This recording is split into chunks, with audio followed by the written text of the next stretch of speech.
Magluto tayo ng kari-kari. First, pakulaan natin yung gata. Lagyan ng paminta. Pukualin muna. Ihalo. Ihalo natin yung kumukulo na gata. Yan ang first gata. Tapos sinuhulog ko na yung limasag.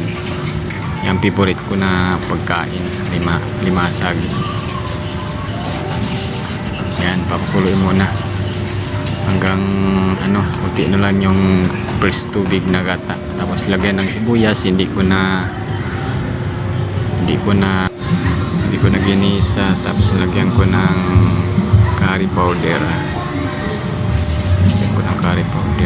Nagdag ako ng yan turmeric. Ang tawag sa amin yan ay pamapa. Tapos ihalo ulit. Yan. Ihalo natin yung mga ingredient. Lagyan ng pure na gata. Dagdagan ng pure gata. Yan. Ihalo ulit hanggang ma-mix yung ingredient. Yan. Ihalo.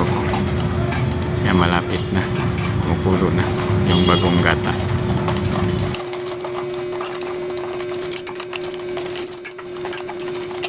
Ihalo natin para masarap. Ay, muntik na hulog. Muntik na. Tapos lagyan ng nam-nam. Lagyan ng nam-nam.